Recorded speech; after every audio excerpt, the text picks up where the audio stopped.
Welcome, everyone, to another episode of Stocks to Watch for exclusive one-on-one discussions with company leaders to help you make informed investment decisions.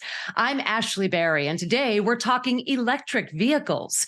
Alf Poor is with us, Chief Executive Officer of Ideanomics Inc., listed on the NASDAQ as IDEX. The one-stop partner simplifies the transition and operation of an EV fleet. Ideanomics is a global electric vehicle company focused on driving the adoption of electric commercial vehicles and associated sustainable energy consumption. Very excited to have this conversation, Alf. Welcome. Thank you, Ashley. Great to be here. Yeah, so you're highly focused and committed to accelerating the commercial adoption of electric vehicles. Tell us why you believe this mission is so critical right now, especially. Thank you. Yes, so many of us are aware, if you look on the roads today, we're beginning to see a lot of passenger electric vehicles. What a lot of people don't know is that it's actually the fleet vehicles that do most of the damage to the environment. So we've been focusing exclusively on the commercial electric vehicle market, which is only just starting to take off for two reasons. One, it has the biggest environmental impact, getting those diesel and gasoline-powered trucks and vans off the road and getting them into clean electric vehicles or potentially hydrogen. But second of all, it's got the highest upside return, we believe, for our investor base as well, because it allows us, instead of being like a passenger car company where we build vehicles in anticipation of demand, in the commercial space, you only build the vehicles or the charging and energy systems when you have a signed order. And that makes a big difference for us, from everything from capital planning through to share price appreciation, because people will understand that we have a lot of our orders in hand before we have the expense. So when we invest in our business, we invest against signed orders. Commercial vehicle market, as we've seen from around the world, is eager to transition. It's been a very slow start, primarily through slow government legislation, but the size of the fleets that are out there allow for such a large environmental impact.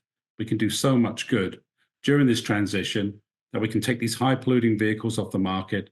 We can move them into environmentally friendly battery electric and potentially hydrogen hybrid to battery electric, and really just start replacing these vehicles that do, as I said, make most of the pollution on our roads. Yeah, I really do find your commitment to the environmental sustainability so important. Let's discuss your distinctive competitive advantage. How are you addressing customers' most significant challenges in really adopting electric vehicles more effectively than your competitors? Yeah, so we saw a very compelling market opportunity.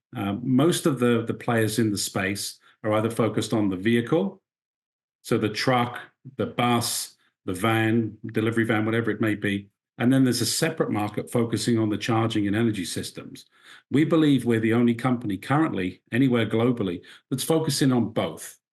And both of them are required to meet the needs of the fleet operator. A fleet operator can't buy a fleet of electric vehicles without doing significant planning around how he's going to charge them and how he's going to have the energy available to do so. So we're one of the only companies that can offer both the vehicle and the charging systems as well. And as I'll mention, I'm sure later in this, we not only do cable-based charging, but we do very innovative, tech-forward, future-proof wireless charging as well, which has tremendous operational benefits for the fleet operators. So we work with our fleet customers right now, we're working with many on testing the vehicles and the charging systems, but it's not only to convert their fleet away from gasoline and diesel and into clean energy, but it's also about how do we make them more operationally efficient at the same time. And I also understand you recently announced plans to exit non-core businesses and really reorganize to focus on last mile and local delivery vehicles, along with associated charging products. Let's talk a little bit about that, your decision, your plans, and the rationale behind it. Yeah, a couple of reasons why.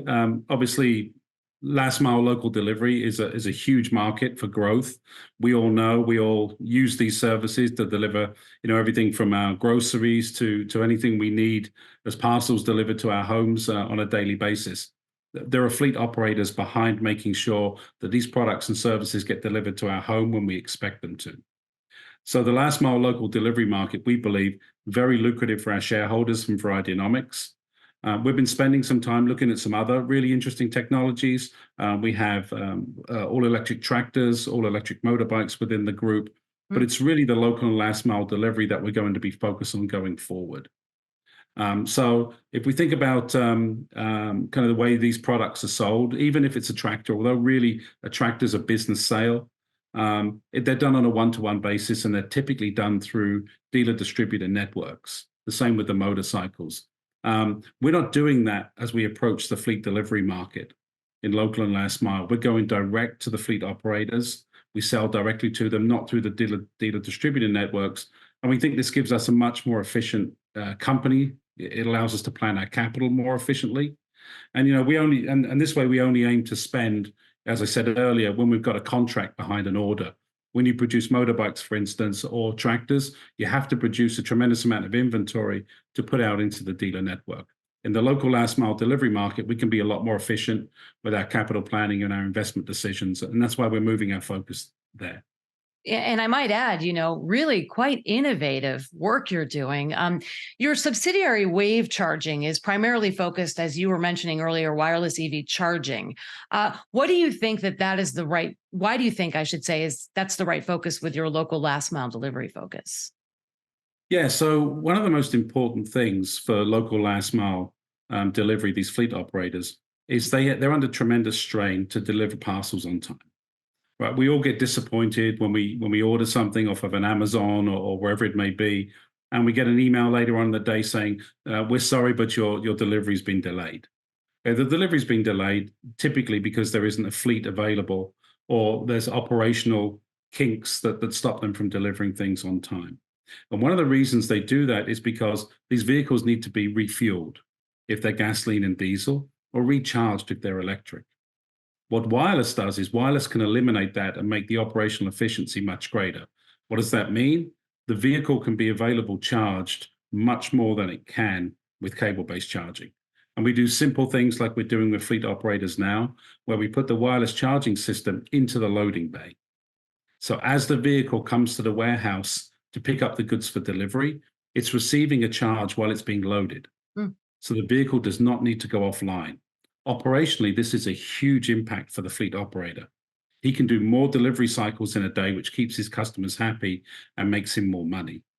And that's what you can't get with the cable-based charging. We do offer cable-based charging as well, but we believe for a couple of reasons, the wireless charging is the future. One, it's operationally much more efficient. And two, we're going to start to see in the future autonomous vehicles. When you do not have a driver, wireless charging makes a lot more sense. You can send the vehicle to a GPS coordinate. It can go over the road surface where the wireless charging is implemented. It can receive a charge and it can carry on its way.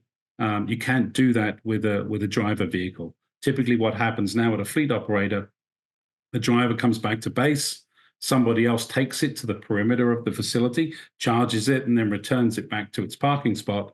And that's just completely inefficient. Wireless charging eliminates all of that.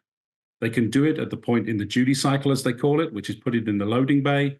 Every time a vehicle backs into load or unload, it gets the charge and it goes on its way. That's way more operationally efficient for the fleet operator. And that's why we think wireless charging, as well as being a much more elegant way of charging things, of course, it adds operational efficiency, and that's a real game changer for the fleet.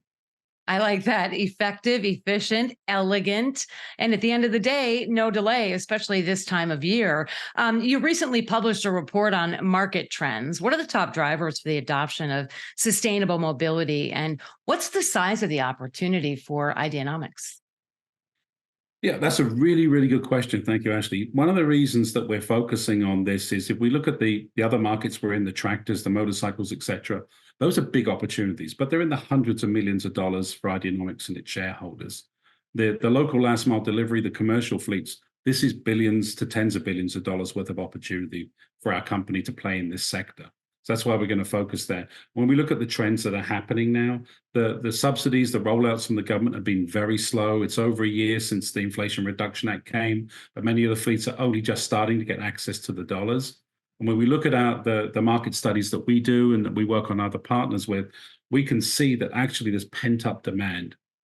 There are not enough electric vehicles available in the next 5 to 10 years to meet all of the fleet's needs. Mm. And then when you bring in things like wireless charging as well and energy storage, so they can charge these energy storage systems off peak and discharge that at peak rates, they can save a lot of money there as well.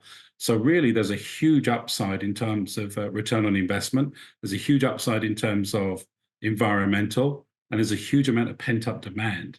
So you put those things together, you have a perfect storm for companies like Ideanomics to take advantage of. Fantastic. And, for investors watching, very interested in your company, it's certainly very compelling to me listening to your story. Why is Ideanomics a compelling stock to watch, and why now? I think all of the electric vehicle sector in general has been very beaten down in the last couple of years. I think there was a bubble. It was fueled by a lot of the activity we saw with a lot of IPOs, a lot of SPACs, a lot of new companies came to market. And we're seeing a tremendous amount of consolidation around that. And what we're really seeing is the winners and the losers are playing out, particularly through late 2022 through today, and that'll continue into the early part of 24, we believe.